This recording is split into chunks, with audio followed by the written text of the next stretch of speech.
Selamat sejahtera, hari ini saya Christian Lia daripada 4 Sina akan membentangkan tentang tajuk 4.2 iaitu Gagasan Malayan Union.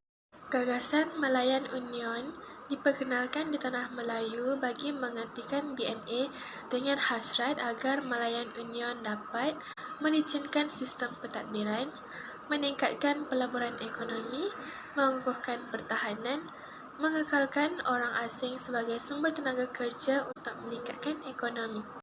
Latar belakang Malayan Union pula adalah yang pertama, Major Jeneral Rap Horn mengetuai unit perancangan Tanah Melayu dengan tujuan merangka satu bentuk pentadbiran baharu di Tanah Melayu iaitu Malayan Union. Yang kedua, George Henry Hall iaitu Setia Tanah Jajahan British membentangkan rancangan di Parlimen British pada 10 Oktober 1945.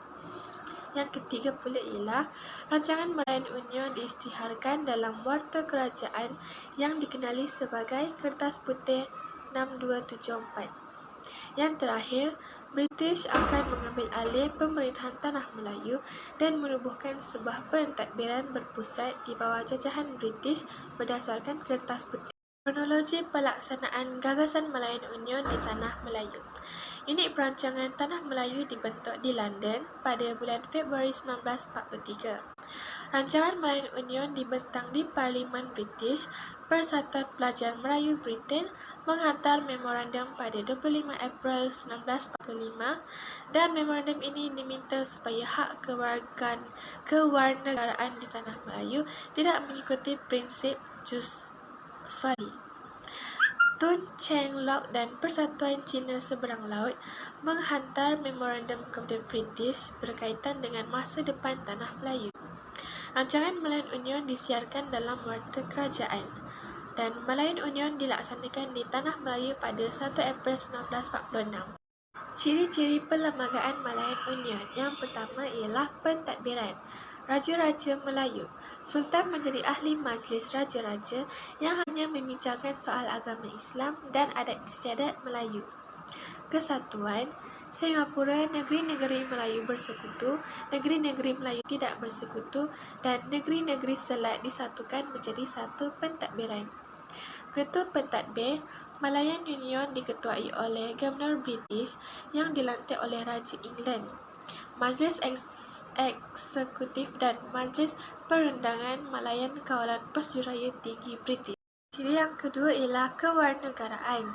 Mereka yang berumur 18 tahun ke atas serta bermautautin selama 10 tahun hingga 15 tahun akan diberikan kewarganegaraan. Kewarganegaraan melalui prinsip jus soli menjadi asas kewarganegaraan Malayan Union. Seluruh rakyat yang dilahirkan di Tanah Melayu dan Singapura diiktiraf sebagai warga Malayan Union. British mendapatkan tanda tangan Sultan. British melantik Sir Harold Macmillan untuk mendapatkan tanda tangan Sultan bagi memastikan misi ini disempurnakan dengan baik. 1. H.C. William merintis jalan menghadap Raja-Raja Melayu. William menjalankan tugasnya dari 8 September 1945 hingga 29 September 1945. Sultan pertama yang ditemuinya ialah Sultan Johor, seterusnya Sultan Selangor, Sultan Hisamuddin Alam Shah ibni almarhum Sultan Alauddin Sulaiman Shah, Sultan Kedah, Setiausaha Kerajaan Perlis dan Raja Perlis, Sultan Perak, Yang di-Pertuan Besar Negeri Sembilan, Sultan Pahang, menemui Menteri Besar Terengganu, Datuk Jaya Perkasa Cedar Omar Mahmud sebelum menemui Sultan Ali dan Sultan Kelantan. William mempunyai keyakinan tinggi bahawa Raja-Raja Melayu akan menyokong British menandatangani Perjanjian Malayan Union. Misi Sir Harold Macmillan mendapatkan tanda tangan Sultan. Macmillan, wakil kerajaan British, menggunakan pelbagai taktik untuk mendapatkan persetujuan Raja-Raja Melayu dan berjaya hanya dalam 2 bulan dengan persetujuan daripada 9 orang Raja-Raja Melayu. Yang pertama, membuat kunjungan ke negeri Melayu untuk mendapatkan tanda tangan Sultan.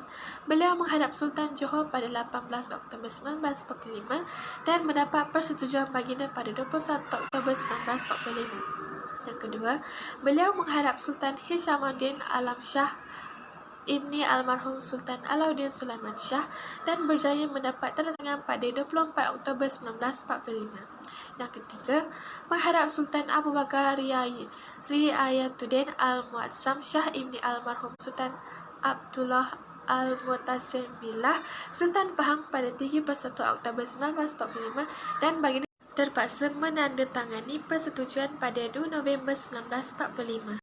Yang keempat, Tuanku Abdul Rahman Ibni almarhum Tuanku Muhammad menandatangani persetujuan kerana didesak oleh Meg Mikael walaupun pada mulanya baginda enggan menandatangani.